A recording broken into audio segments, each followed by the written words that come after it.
Good evening, I'm Dennis Ward, and this is Face to Face.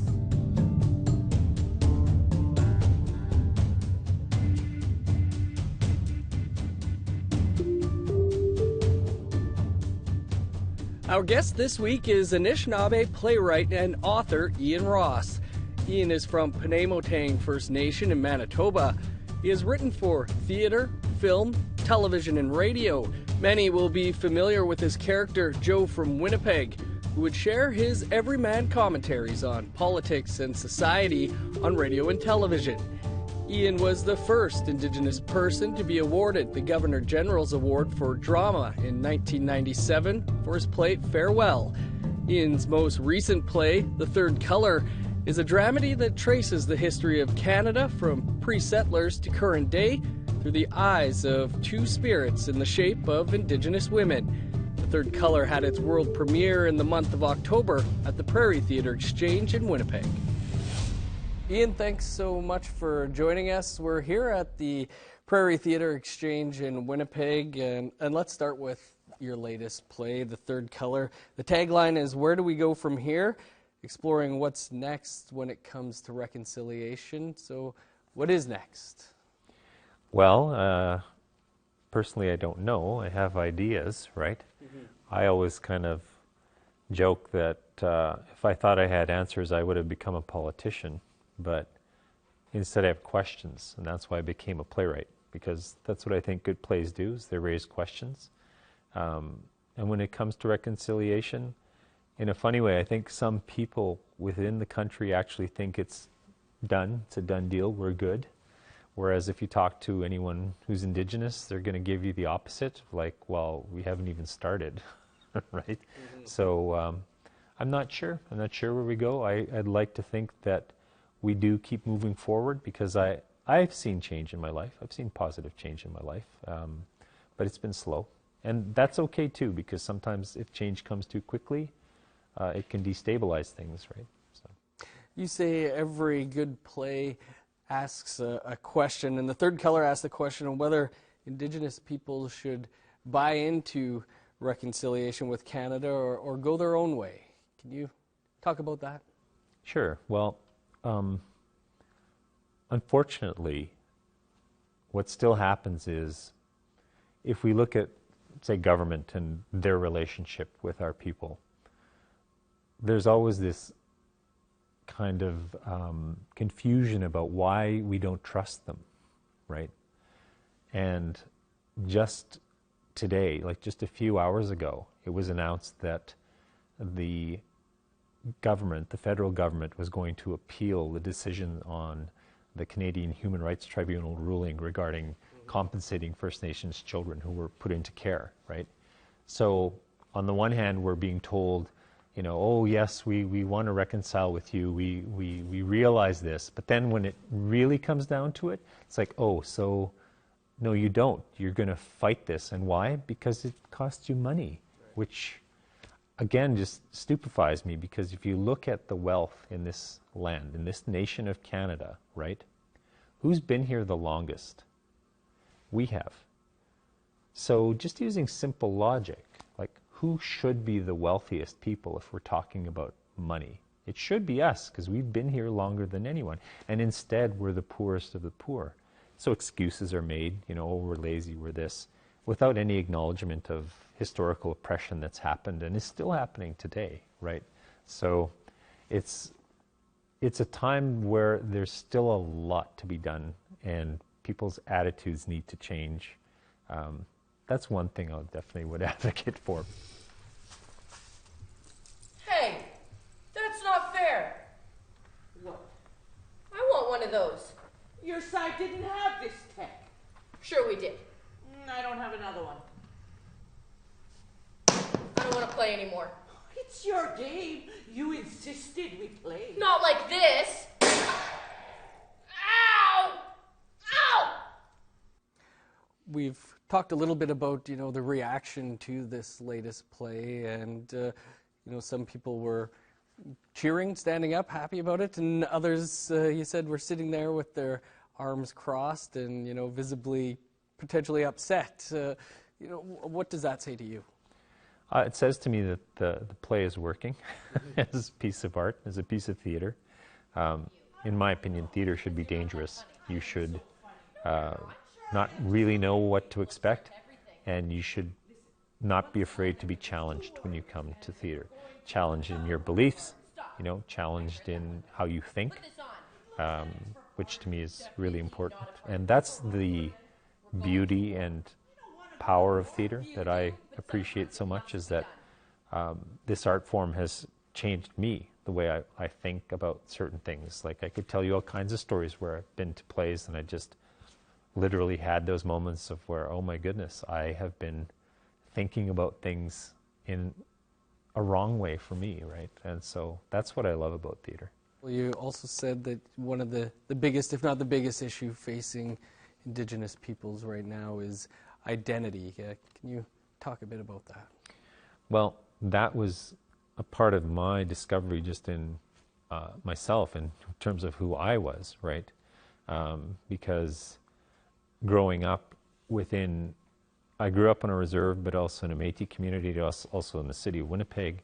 I had questions because I was kind of like, well, I don't know my language well enough. Am I Indian enough? And there were people, and no judgment on them, but there were people within my own communities who would be like, oh, you don't speak our language. Oh, you're not really an Indian. That was the subtle message, right? But becoming an artist, if you look at artists in general, that's the number one issue facing artists, especially visual artists. But then as I started to look at what's happened with Indigenous people, that's often been our struggle too. Like, even within our own communities and within each other, right? It's sort of like, oh, well, your dad is like from where? And like, you don't look brown enough, or whatever it might be. Residential schools were about identity, erasing our identity, or trying to transform it into that which fit the larger colonial culture, right? All kinds of things. It's like all over the place. And once you can find out who you are, then you become like solid, like no one can move you, no one can shake you. And I hope as Indigenous people we all get to that place, because when we work together, when we get together and we're strong, like nothing can move us or come against us. So we've got to step aside for a quick break, and then we'll return to Face with our guest this week, award-winning playwright Ian Ross.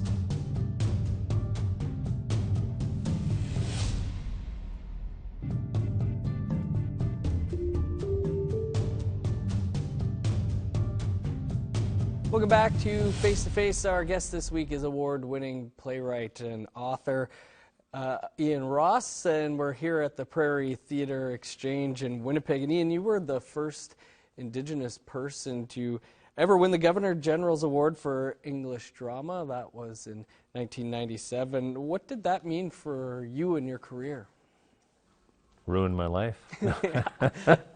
Well, actually it did, because my life up to that point was kind of rather simple. Like, I used to pump gas and did that for like 5 years, and I would, of course, have my dreams, and I'd write any chance I could get when I went to school and stuff like that. But it's funny how when something like that happens, it's like somebody takes out a big stamp and like stamps you on the back, and it's like, you're legit now, man. Like, you're there, you've arrived. And it does give you this weird kind of legitimacy within certain circles and realms. It's kind of like, oh, I see. And the wonderful thing about theater, or how lucky I've been in being able to write Indigenous stories, is that when you see yourself in a place like this, you can go, oh, right, I have value, or I have the right to say what has happened to me, or what I feel, or what I think, because for so long we've been, again, excluded and told not to have a voice. What advice do you have for those youth out there who are interested in the arts and writing? Well, one of the things about, and this is, maybe this sounds self-serving, but one thing I love about theater people, because there's different types of artistic people, right? There's dancers, there's singers, there's painters, there's filmmakers. The one thing I love about theater people is they tend to be, in my opinion, the best people because there's not a lot of judgment, if at all. There's a lot of love expressed, respect, all these things we aspire to, right? I see that in these places that I work in. And if you look at theater traditionally, it always attracted those people who were outsiders, like even me, because it was that safe place, right? And I would encourage young people, or even older people, because you're never, too old, to engage with, there's all kinds of organizations. And one thing about theaters is that the people in them will tend to be very willing to help and want to help. And there's still not enough, in terms of theater artists, there's still not enough Indigenous people practicing this art form, and all art forms. And I think part of where it comes from is if you look at sports, it's something we have a traditional bias towards, and they think, oh, Native people, oh, you guys are really good at sports, right? And there's been evidence of that, of course, but it's also something that in some ways is maybe not seen as that expensive, or, it's like you don't need to necessarily be good at school to play hockey really well. But there's a whole group of young people who don't necessarily get those chances, right? And I was one of those guys. I could play ball. I was good at ball. I could play soccer, but my inclination, I really liked drawing, and the arts is what drew me. And I was very lucky because I had different mentors that came along in my life to sort of push me forward and carry me forward so that I could keep progressing and doing what I did. There are many people who would say that right now is a great time when it comes to Indigenous theater and music and literature. Is that something you'd agree with? I'd agree with that. And, that could be Louis Riel's prophecy coming true, right? He did say that in 100 years my people will rise, and it'll be the artists who lead them, right? And the thing about art is that it can challenge us, but in my opinion, it should always be something that's beautiful. Like, it should always be more beautiful. And sadly today, I think people need more reminding of what's beautiful, because so often when we watch the news or whatever it is, like, you're just inundated with negativity, right? And they're looking for that thing that's a little bit different or positive. And a character I used to do on the radio and television, Joe from Winnipeg, that's what that character was about, right? It was about being positive, about not saying mean things to people, like being honest, like living by your values, like all of those things, right? Your first play is what got you the Governor General's Award, but was it a difficult time for you to break into the scene, into theater? Not really. I was very lucky in that I think it was kind of just the right time, because Thompson Highway's plays had been done, a few years before, but then there wasn't kind of another one that came along. And the truth was that I always used to say, I just need someone to open a door for me, a crack, and then I'll kick it open the rest of the way. And what I did was, I thought, well, okay, so, because my degree is actually in film, like that's what I studied, and sort of more of my proclivities are towards film and that type of storytelling. But I thought, oh, well, I need to work with actors, so I should study theater, which is what led to this path. And I thought, well, this is a professional theater. I should probably hang around this place. So I came here one day and I met with the general manager and I said, is there anything you need doing around here? And she was very confused. She's like what? I said, I don't know, I'd like to volunteer. And she's like, well, we actually need someone to paint the office. I said, oh, that's good. I actually have experience painting. So the worst job I ever had in my life, by the way. But so I painted the office, but I hung around and I watched and I observed and I saw how this place worked, right? Because this was some place that I thought, well, this is where I want to do something. And then again, just by chance or design, gift of the creator, whatever, an associate position came up as like an artistic associate. And I think the conversation went like, well, should we advertise for this? It was like, well, why don't we get that guy who's painting? And that's how I started. And my first job here was reading scripts, reading plays. And there again, learning more, right? So I'm a big believer in, if there's something you want, like, go after it, like, find a way. I think that was a good piece of advice. If somebody opens the door for you to a crack to kick it open, sometimes it might swing back and hit you in the face. But you mentioned Joe from Winnipeg, and I'm hoping we'll be talking a bit about Joe. We just got to step aside for one more quick break here on Face to Face.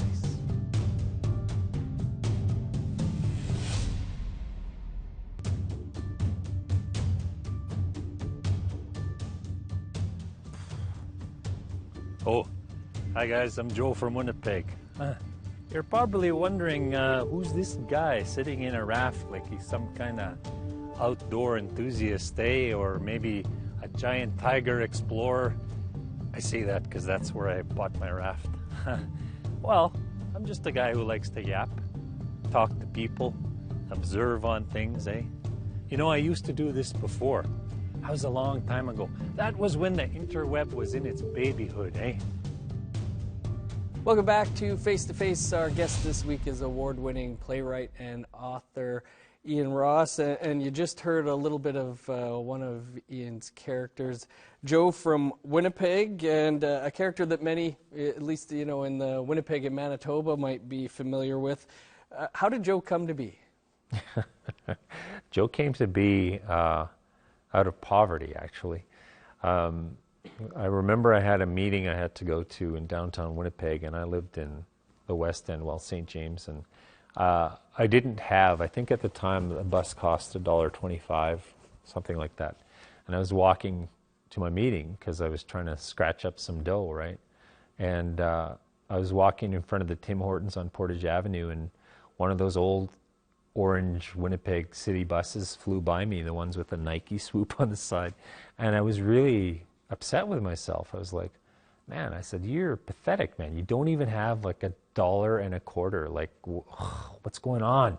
And I remember I punched my fist into my hand and I said, I'm not going to be this way anymore. I'm going to always make sure I at least have bus fare.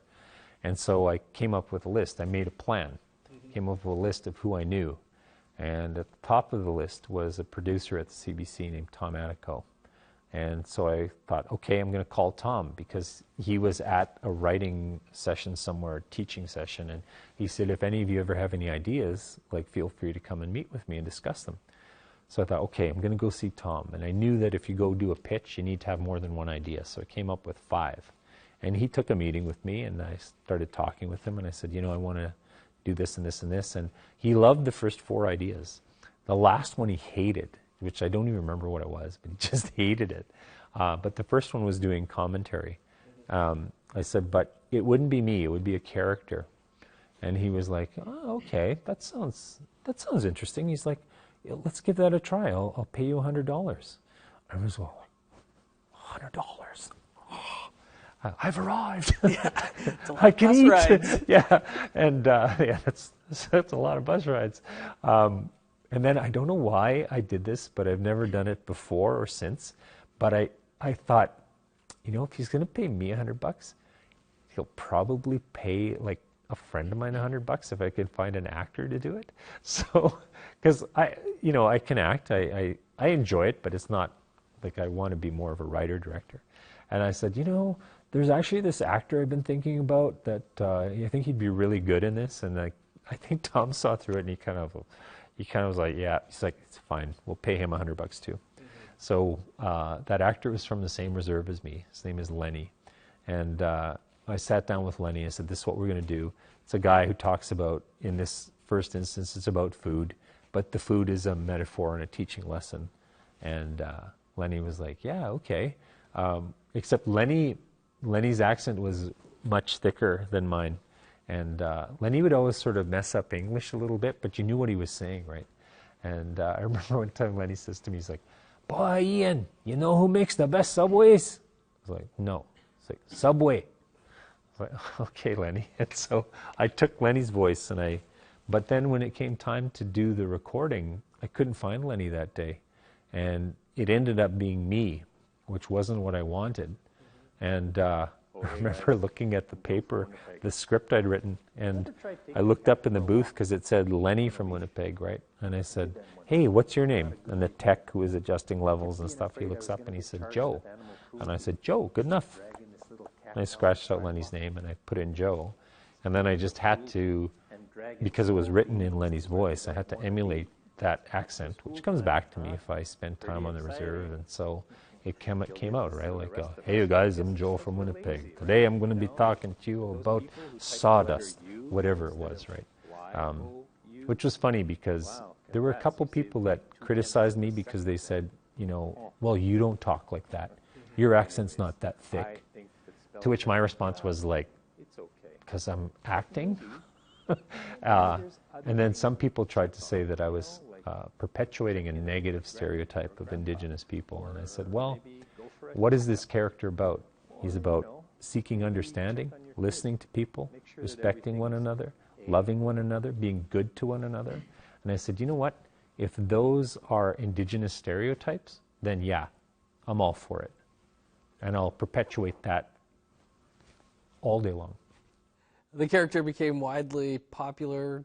2 books came out of it. Did you anticipate the popularity? No.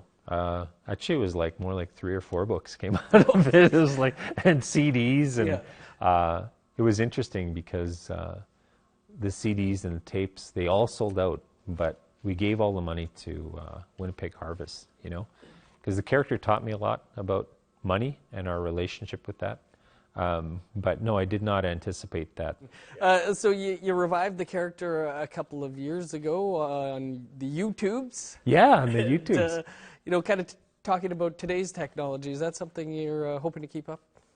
I think I should probably get back to it. You know, I've been busy doing other things, but I was a bit worried that the character would become maybe too cynical, or, you know, because the age we're living in right now, we have a world leader who is, well, I'd say unhinged. Like, I don't think that's being unfair. A world leader who is not emulating values that we expect in our leaders, right? Or behaving in ways that we expect of leaders. Because the thing about leadership is influence, right? And is that who you want influencing your children or yourself? So I was a bit worried that Joe would become meaner somehow or something. But I don't think that's happened, really. I think it's more just me maturing as a writer. So yeah, it'd be interesting to do more Joe and have him comment on whatever's going on in the world, right? I would agree with that for sure. Well, Ian, we really appreciate the work that you do and taking some time for us here on Face to Face. Miigwech, no problem. And that is all the time we have for this week. Of course, we're always looking for new guests, so if you have any suggestions, please email us at news@aptn.ca. This show and past episodes are also available as podcasts. You can find those at aptnnews.ca/face-to-face podcast. Thanks for tuning in this week. I'm Dennis Ward. We'll see you next time.